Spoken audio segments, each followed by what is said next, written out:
वेळेचं मोल पैशाने नाही फिटत, माणुसकीची श्रीमंती हृदयातच नांदते.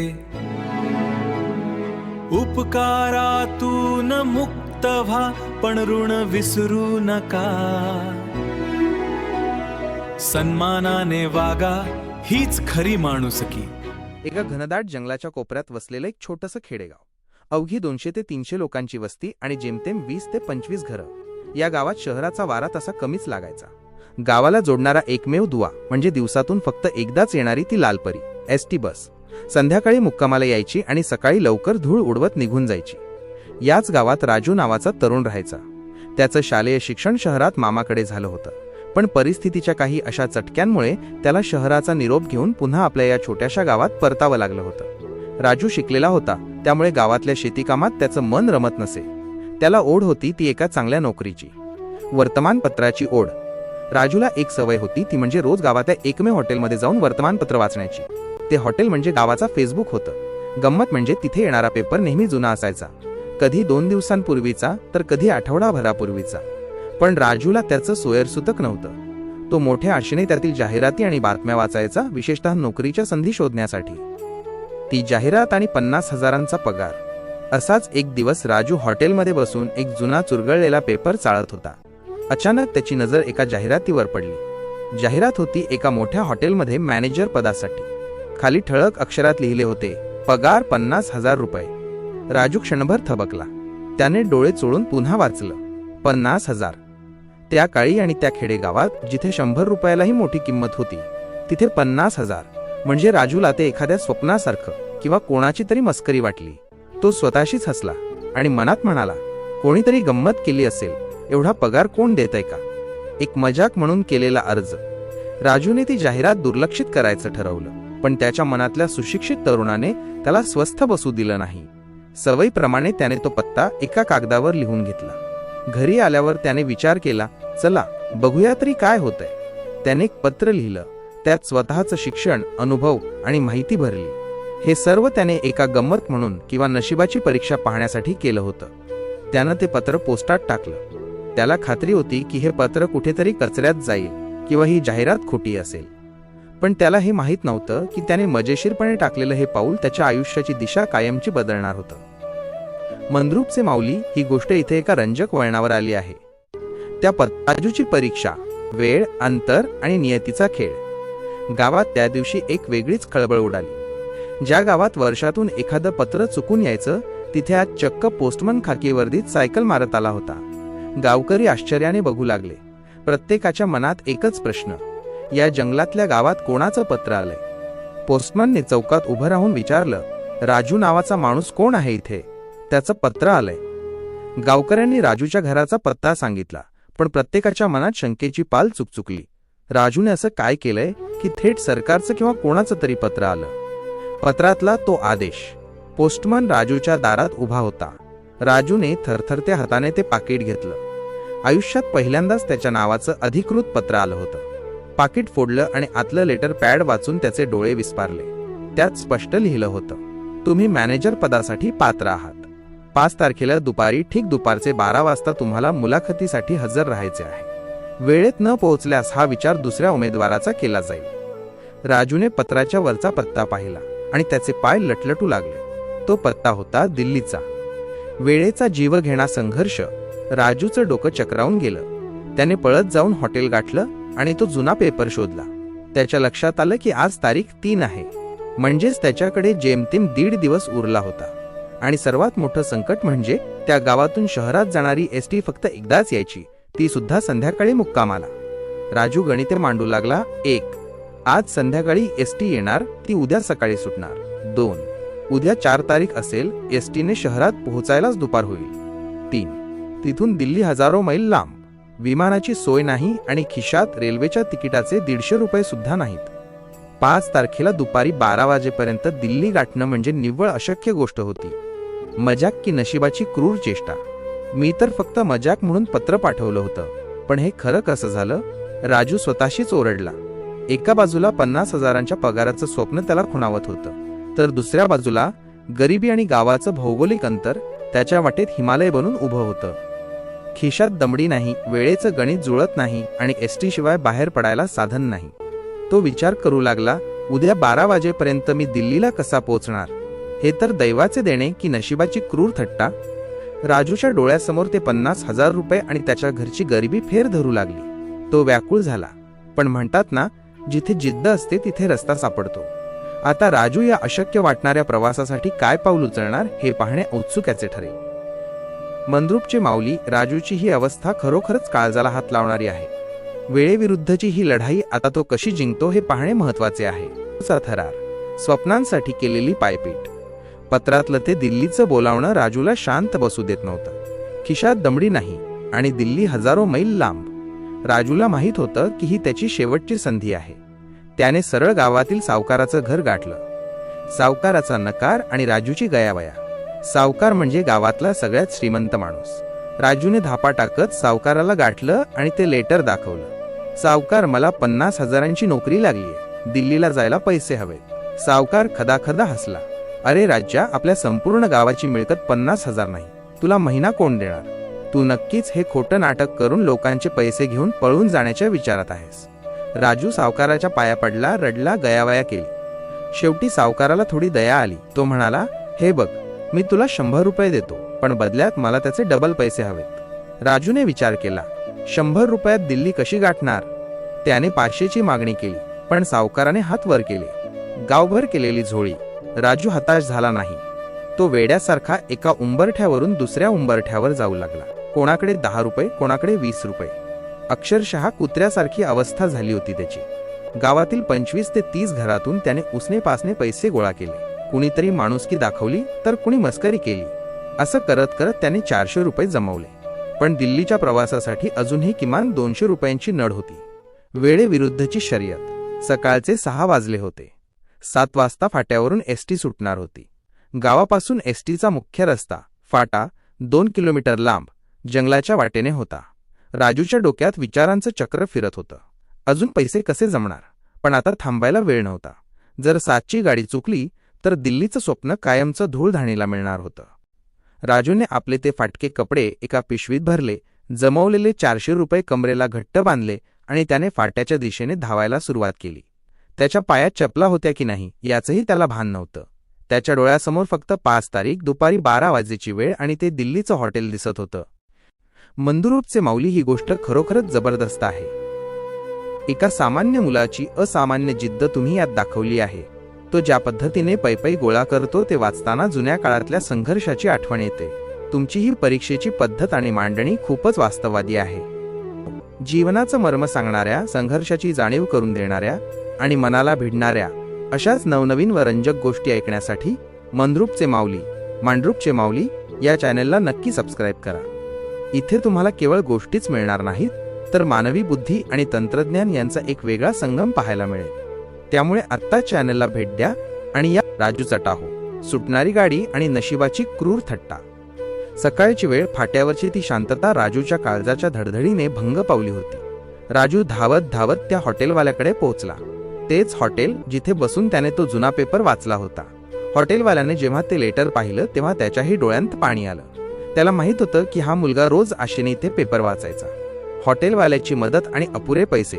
हॉटेलवाला म्हणाला, पोरा, तुझं नशीब फळफळलं रे. राजूने गयावया करून त्याच्याकडे 200 रुपयांची मागणी केली. पण त्या गरिबीच्या काळात हॉटेलवाल्याचीही कमाई दिवसाला जेमतेम 20 ते 25 रुपये होती. तरीही त्याने पदरमोड करून राजूला 50 रुपये दिले. राजूच्या खिशात आता 450 रुपये झाले होते.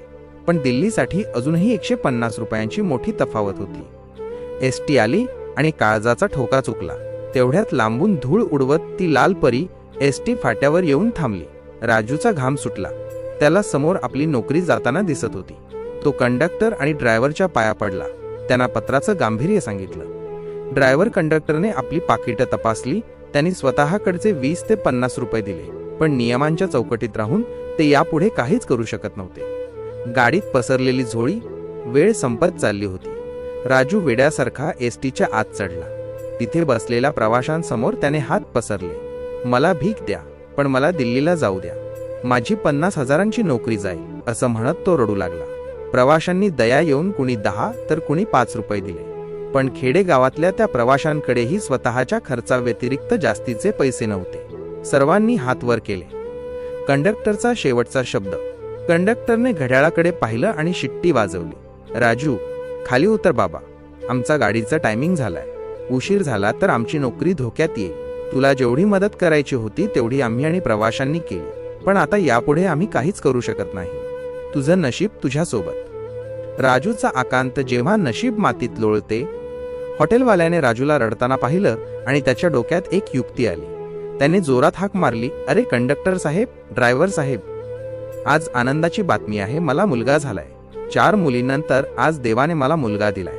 त्या आनंदात सगळ्या गाडीला आज चहा फुकट. फुकटचा चहा आणि आनंदाची बातमी ऐकताच ड्रायव्हरने ब्रेक मारला. प्रवाशांसह सगळे खाली उतरले. राजूसाठी हा बोनस टाइम होता. हॉटेलवाल्याने ही नाटकं फक्त राजूला अजून 15 ते 20 मिनिटं मिळावीत म्हणून केली होती. शेवटचा केविलवाणा प्रयत्न. राजू त्या 20 मिनिटांत वेड्यासारखा इकडे तिकडे धावला. अजून कोणी आहे का, कोणी पैसे देईल का, तो झाडांना, दगडांना आणि रिकाम्या रस्त्याला विचारू लागला. पण त्या निर्जन फाट्यावर नवीन माणूस येणं शक्य नव्हतं. चहा संपला, हॉटेलवाल्याची युक्ती संपली आणि प्रवाशांनी पुन्हा गाडीत बसायला सुरुवात केली. जिंदगीचं चाक आणि राजूचा टाहो. ड्रायव्हरने गाडी सुरू केली. इंजिनचा तो आवाज राजूच्या काळजाचा ठोका चुकवत होता. राजू धावत जाऊन गाडीच्या चाकासमोर उभा राहिला. तो ओरडला, हे गाडीचं चाक नाही, हे माझ्या नशिबाचं चाक आहे. हे जर फिरलं तर माझी जिंदगी कायमची थांबेल. पण नियतीला काही दुसरंच मान्य होतं. कंडक्टरने राजूला बाजूला सारलं. गाडी सरकू लागली. जसं जसं एसटीचं चाक फिरू लागलं तसं तसं राजूला वाटलं की त्याच्या शरीरातून प्राण निघून जात आहेत. गाडी धूळ उडवत नजरेआड झाली आणि राजू तिथेच कोसळला.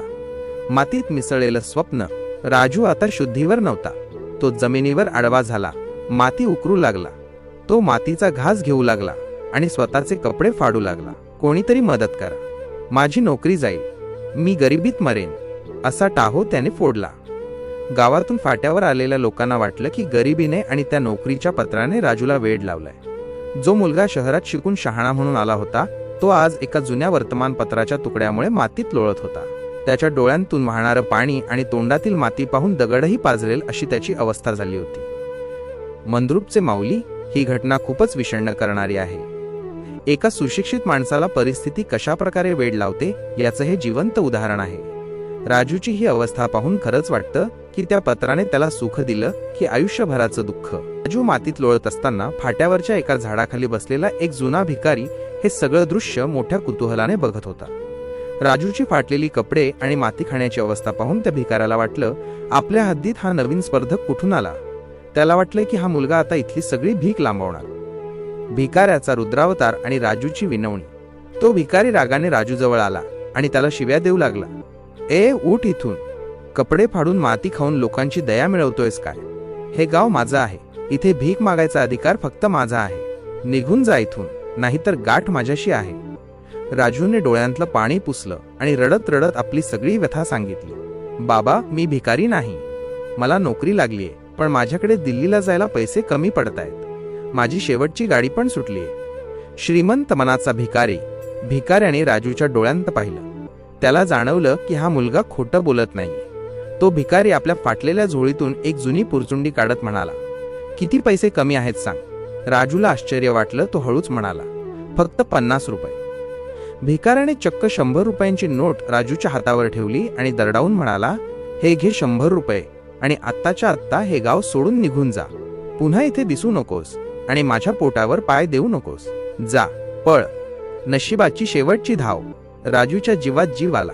त्याने भिकाऱ्याचे पाय शिवले आणि दिल्लीच्या दिशेने झेपावणाऱ्या त्या एसटीच्या मागे धावू लागला. सुदैवाने पुढे एक मोठा वळण रस्ता असल्याने एसटीचा वेग कमी झाला होता. राजूने आपल्या प्राणाची बाजी लावून धावत जाऊन एसटीचा हँडल पकडलं आणि तो गाडीत चढला. त्याच्या खिशात आता दिल्लीचं तिकीट आणि डोळ्यांत एक नवीन स्वप्न होतं. काही वर्षांनंतर एक वेगळाच प्रसंग. काळ कुणासाठी थांबत नाही.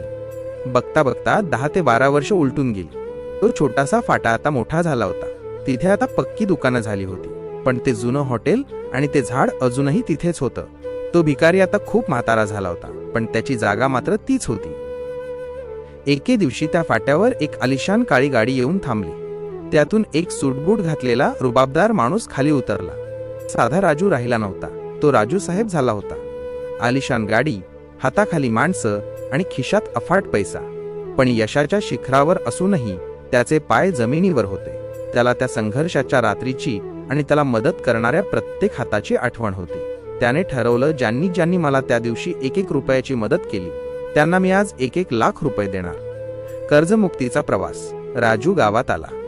त्याने आधी त्या हॉटेलवाल्याला बोलावून 1 लाख रुपये दिले, ज्याने त्याला फुकट चहा पाजून वेळ मिळवून दिला होता. मग त्याने सावकाराला आणि त्या 10 ते 20 रुपये देणाऱ्या प्रत्येक गावकऱ्याला शोधून त्यांचे उपकार पैशांच्या स्वरूपात फेडले. गावकरी थक्क झाले. राजूला देव माणूस म्हणू लागले. तो शून्य आणि लाखाची किंमत. राजू त्या फाट्यावर पोहोचला जिथे तो भिकारी बसायचा. तिथे फक्त एक जुनं फाटलेलं पोतं पडलेलं होतं. राजूने वाट पाहिली. संध्याकाळच्या वेळी तो म्हातारा भिकारी तिथे येऊन बसला. राजूने गाडीतून उतरून मोठ्या आदराने त्याच्या हातावर 1 लाख रुपयांचा चेक आणि रोख रक्कम ठेवली. भिकाऱ्याने आश्चर्याने राजूकडे पाहिलं. कोण रे बाबा तू, आणि हे कशासाठी? राजूने गहिवरून सगळी कथा सांगितली. बाबा, त्या रात्री तुम्ही मला 100 रुपये दिले नसते तर आज मी हा राजू साहेब झालो नसतो. ही तुमच्या उपकाराची छोटीशी परतफेड आहे. त्यावर तो भिकारी हसला, पण त्या हसण्यात एक वेगळीच जरब होती. तो म्हणाला, पोरा, तू मला भिकारी समजलास काय? आज तुझी ही गाडी, हा बंगला आणि हा रुबाब पाहून जर मी हे पैसे घेतले तर माझ्या त्या दिवशीच्या दातृत्वाची किंमत शून्य होईल रे. भिकारी पुढे म्हणाला, त्या दिवशी तू हतबल होतास, मातीत लोळत होतास म्हणून मी तुला मदत केली. आज तू श्रीमंत झालास म्हणून मला लाख रुपये द्यायला आलास. जर मी आज हे पैसे घेतले तर तू आणि मी समान होऊ. तुझी श्रीमंती माझ्या उपकारांना विकत घेऊ शकत नाही. तू आयुष्यात जे काही कमावलंस त्यात माझा तो भाग अमूल्य आहे. त्याची किंमत या कागदाच्या नोटांनी होऊच शकत नाही. राजू सुन्न झाला. त्याला जाणीव झाली की आपण पैसे देऊन या माणसाचा अपमान करत होतो. उपकाराची परतफेड पैशांनी होऊ शकते, पण ऋण कधीच फिटत नाही. गोष्टीचा अर्क. मंद्रुपचे माऊली विशेष. मित्रांनो, या गोष्टीचा मूळ अर्थ जो मंद्रुपचे माऊली आपल्याला सांगू इच्छितात तो हा आहे. संकट काळातली मदत. जगात मोठे श्रीमंत लोक तुम्हाला मदत करणार नाहीत, पण ज्याच्याकडे काहीच नाही असा माणूस स्वतःचा घास काढून तुम्हाला देऊ शकतो. 2. उपकाराचे मोल. जगात प्रत्येक गोष्टीला किंमत नसते. भिकाऱ्याने दिलेले 100 रुपये हे राजूच्या आजच्या 100 कोटींपेक्षा मोठे होते, कारण त्यामागे वेळ आणि भावना होती. 3. माणुसकीची श्रीमंती. पैसा माणसाला मोठा बनवतो, पण कृतज्ञता माणसाला माणूस बनवते. राजूने पैसे द्यायला जाणे ही त्याची कृतज्ञता होती, पण भिकाऱ्याने ते नाकारणे ही त्याची श्रीमंती होती. लक्षात ठेवा, जेव्हा तुम्ही कोणाचे उपकार विसरत नाही तेव्हा तुम्ही खरं यश मिळवता, पण जेव्हा तुम्ही ते उपकार पैशाने विकत घेण्याचा प्रयत्न करता तेव्हा तुम्ही तुमच्या नैतिकतेची हार मान्य करता. राजूच्या गोष्टीचा शेवट आपल्याला एका मोठ्या सत्यापाशी आणून सोडतो. राजू जेव्हा लाख रुपये घेऊन त्या भिकाऱ्याकडे गेला तेव्हा त्याला वाटलं होतं की तो उपकारातून मुक्त होईल, पण त्या भिकाऱ्याने पैसे नाकारून राजूला हे शिकवलं की पैसा उपकाराची फेड करू शकतो, पण ऋणांची नाही. या गोष्टीचा मूळ अर्क. The core message. वेळेचे महत्त्व. तुमच्या वाईट काळात जेव्हा तुमच्याकडे काहीच नव्हतं तेव्हा कोणीतरी दिलेला 1 रुपया हा आजच्या तुमच्या 1 लाखापेक्षा मोठा असतो, कारण तेव्हा त्याने तुम्हाला फक्त पैसे दिले नव्हते तर वेळ आणि आधार दिला होता. मोबाईल किंवा वस्तू गौण आहेत. आपण कोणाला तरी महागडा मोबाईल देऊ शकतो किंवा मदत करू शकतो, पण त्याने केलेल्या उपकाराची किंमत त्या वस्तूंनी मोजता येत नाही. तुम्ही त्यांना सन्मान दिलात तरच त्यांच्या उपकाराची खऱ्या अर्थाने कदर होईल. माणुसकीची साखळी. जर तुम्ही मदत करणाऱ्याला सन्मानाने वागवलं तरच त्याला उद्या दुसऱ्या कोणा गरीबाला किंवा गरजूला मदत करण्याची प्रेरणा मिळेल. जर तुम्ही उपकार विसरलात तर जग मदत करायला घाबरू लागेल. मंद्रुपचे माऊलींचा खास संदेश. ची श्रीमंती हृदयातच नांदते. उपकारातून मुक्त व्हा, पण ऋण विसरू नका. सन्मानाने वागा, हीच खरी माणुसकी. माऊलींचा खास संदेश. लक्षात ठेवा, तुम्ही कितीही मोठे झालात, तुमची गाडी कितीही मोठी झाली तरी ज्यांनी तुमच्या पडत्या काळात तुम्हाला साथ दिली त्यांच्यासमोर तुमची मान नेहमी आदराने झुकलेलीच पाहिजे. त्यांची इज्जत मनात कायम ठेवा, कारण त्यांच्या त्या एका मदतीमुळेच तुम्ही आज इथवर पोहोचला आहात. मंद्रुपचे माऊली चॅनलच्या सर्व रसिक प्रेक्षकांसाठी. मित्रांनो, जीवनाचं हे मर्म आणि अशाच अर्थपूर्ण गोष्टी थेट काळजापर्यंत पोहोचवण्यासाठी मंद्रुपचे माऊली हे चॅनल एक महत्त्वाचं माध्यम आहे. केवळ वरवरची गोष्ट ऐकून पुढे जाऊ नका. कथेचा शेवट आणि त्यामागचा हा सखोल विचार समजून घेण्यासाठी या चॅनलला नक्की सबस्क्राईब करा.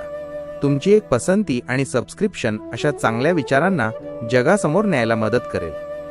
महाराज, तुमची ही मांडणी आणि हा संदेश समाजासाठी खूप गरजेचा आहे. उपकार मानणे हीच माणसाची खरी श्रीमंती आहे, हे तुम्ही अतिशय सुंदर पद्धतीने पटवून दिले आहे.